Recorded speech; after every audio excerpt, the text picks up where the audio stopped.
پاکستان میں corona virus کے مریضوں کی تعداد بڑھ کر 61,227 جبکہ مجموعی اموات کی تعداد 1,260 ہو گئی ہے۔ National command and operation centre کی جاری کردہ اعداد و شمار کے مطابق گزشتہ 24 گھنٹوں کے دوران ملک بھر میں کورونا کے مزید 2076 کیسز رپورٹ ہوئے ہیں، جس کے بعد ملک میں کورونا وائرس کے مریضوں کی تعداد بڑھ کر 61,227 ہو گئی ہے۔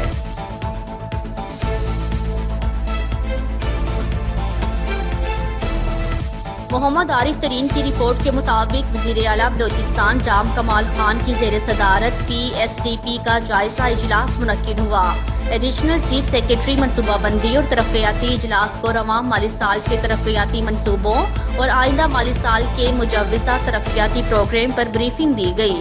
اجلاس کو بریفنگ کے دوران بتایا گیا کہ رواں مالی سال کے ترقیاتی پروگرام میں شامل 2448 منصوبوں میں سے 1453 منصوبے مکمل کر لیے جائیں گے۔ 995 جاری ترقیاتی منصوبوں کے لیے آئندہ مالی سال میں فنڈ مختص کیے جائیں گے۔ اجلاس میں محکمہ منصوبہ بندی ترقیات میں پلاننگ اور مانیٹرنگ کے شعبے کے ماہرین کی خدمات کے اصول کا فیصلہ کیا گیا۔ اجلاس میں مختلف شعبوں کے محاصل میں اضافے کی تجاویز اور اقدامات کا جائزہ لیا گیا۔ Balochistan revenue authority mining, life stock, زراعت، ماہی گیری اور خدمات کی فراہمی کے شعبوں میں بہتر منصوبہ بندی کے ساتھ صوبے کی آمدنی کو بڑھایا جائے گا۔ اس سے ہمیں اپنے ماہرین کی حوصلہ افزائی کرتے ہوئے ان کی خدمات سے استفادہ کرنا ہوگا۔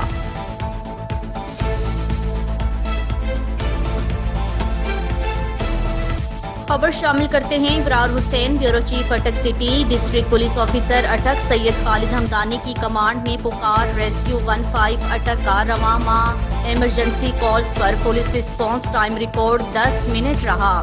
اس شاندار کارکردگی پر DPO اٹک نے پکار 15 پر تعینات police communication officer Zohaib Noman کو تعریفی سرٹیفکیٹ سے نوازا۔ اس موقع پر DPO اٹک سید خالد حمدانی کا کہنا تھا کہ پیشہ ورانہ فرائض میں رول ماڈل کا کردار ادا کرنے والے افسران کو ان کی کارکردگی کا بھرپور صلہ دیا جائے گا۔ اٹک کی عوام کی خدمت پولیس کا فرض ہے۔ اٹک پولیس کو جدید خطوط پر استوار کر کے جرائم پر مؤثر طریقے سے قابو پانے اور پولیس میں مثبت تبدیلیوں کے لیے اقدامات کر رہے ہیں۔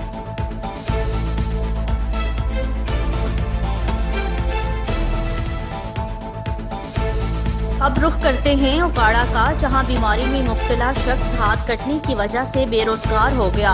محمد اشرف اپنے خاندان کا واحد سہارا تھا۔ محمد اشرف اور اس کی فیملی کسی مسیحا کے منتظر ہیں۔ محمد اشرف ولد اللہ دتا رحمانی چھت نمبر 40D تحصیل دیپال پور ضلع اوکاڑا کے رہائشی ہیں۔ ہاتھ کٹنے کی وجہ سے معذور ہو گیا۔ جو پہلے ہی سانس کی بیماری میں مبتلا تھا، اس کا کوئی روزگار نہیں، جو معذوری کے باعث بے روزگار ہوا اور معصوم چھوٹے چھوٹے 4 بچوں کا بھی باپ ہے۔ یہ بے بس باپ اور اس کے معصوم بچے کسی مسیحا کے منتظر ہیں۔ معذور محمد اشرف نے نمائندہ 18 نیوز سے گفتگو کرتے ہوئے کیا کہا، مزید تفصیلات جانتے ہیں بیورو چیف 18 نیوز چودھری مجاہد محمود سے۔ جی آؤ کریں مدد تاکہ اللہ کرے ہماری مدد۔ جی محمد اشرف ولد اللہ دتا رحمانی چک 40D تحصیل دیپال پور ضلع اوکاڑا کا رہائشی ہاتھ کٹنے کی وجہ سے معذور ہو گیا۔ جو پہلے ہی سانس کی بیماری میں مبتلا تھا، اس کا کوئی روزگار نہیں، جو مزدوری کے باعث بے روزگار ہوا اور معصوم چھوٹے چھوٹے 4 بچوں کا بھی باپ ہے۔ یہ بے بس اور اس کے معصوم بچے کسی مسیحا کے منتظر ہیں۔ معذور محمد اشرف نے 18 نیوز سے گفتگو کرتے ہوئے وزیر اعظم پاکستان عمران خان اور وزیر اعلیٰ پنجاب عثمان بردار اور ڈپٹی کمشنر اوکاڑا عثمان علی اور اسسٹنٹ کمشنر دیپال پور اور تمام اعلیٰ حکام سے مدد کی اپیل کی ہے۔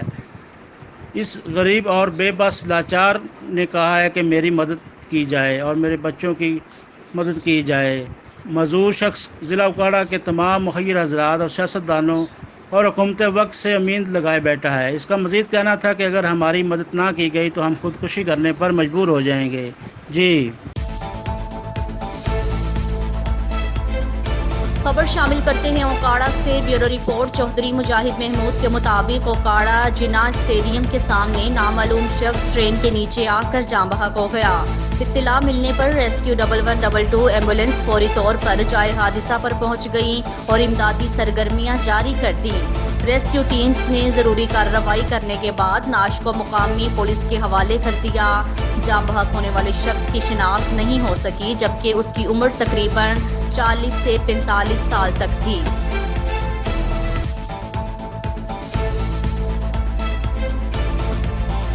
افسوسناک خبر شامل کرتے ہیں district reporter 18 news Rana Rizwan Ahmed کے مطابق چشتیاں نواحی گاؤں 30 کی جیانی میں خاندان پر قیامت ٹوٹ پڑی۔ ایک ہی خاندان کے 7 افراد ٹریفک حادثے میں جاں بحق، ایک بچی زخمی۔ واقعہ خانے وال کے قریب ٹرالے کے ساتھ تصادم کے باعث پیش آیا۔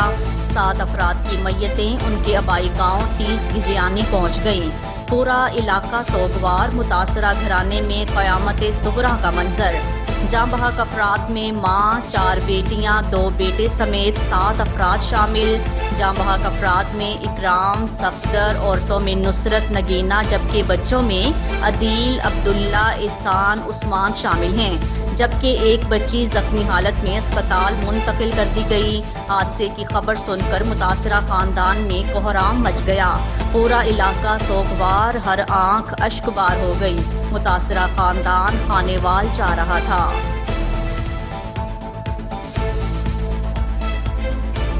خبر شامل کرتے ہیں حجرہ شاہ مقیم سے اپنے نمائندے ڈاکٹر محمد رفیق کے مطابق اناڑی روڈ پر دن دہاڑے ڈکیتی کی واردات، تاجروں میں خوف و ہراس۔ موٹر سائیکل سوار ڈاکو علی رضا کی دکان سے 2.5 لاکھ روپے چھین کر فرار۔ 15 پر کال چلنے پر پولیس موقع پر پہنچ گئی، مگر ڈاکو فرار ہو گئے۔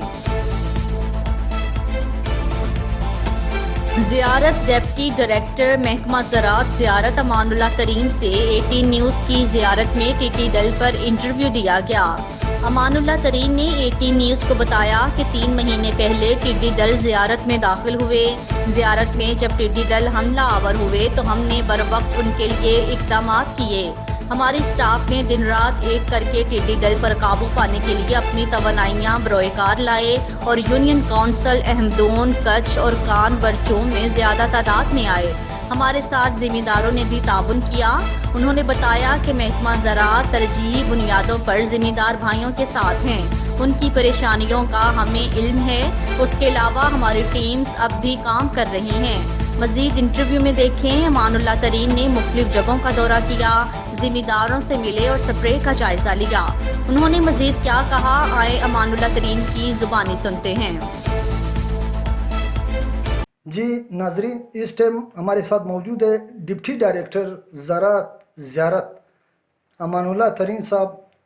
اس سے ہم پوچھتے ہیں کہ زیارت میں کئی مہینوں سے یہاں پہ ٹڈی دل ملک جو اس کو کہتے ہیں، یہاں پہ اس کا حملہ ہوا ہے اور ذمہ دار بہت پریشان ہیں آج کل، اور محکمہ زراعت کی جانب سے بار بار مختلف علاقوں میں اسپرے کرائے گئے۔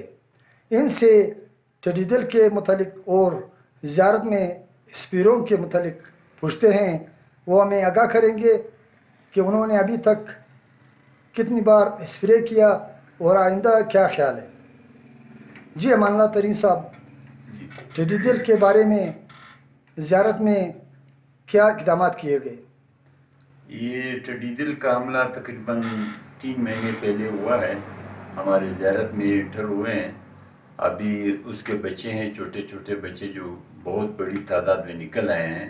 اس سے ہمارے 4-5 یونین کونسل کچھ، احمدون اور اس کے علاوہ 2 ہمارے اور یونین کونسل متاثر ہوئے ہیں، جیسے کان ڈپو کے نام سے ہے۔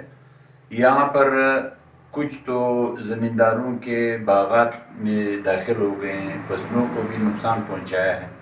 ہم نے کافی حد تک زمینداروں کے ساتھ مدد کی ہے، اپنی طرف سے ہمارے سارے سٹاف صبح شام لگے ہوئے ہیں اور اس کے خلاف ہم سپرے کر رہے ہیں اور زمینداروں کے تعاون سے بھی اس پر سپرے کر رہے ہیں۔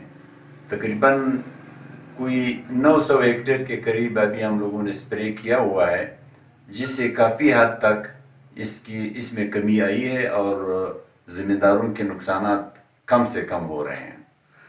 اور اس کے متعلق کہ ان کے بچے بھی ہزاروں میں پیدا ہوئے ہیں، یہ آہستہ آہستہ نوشنما پاتے ہیں اور جب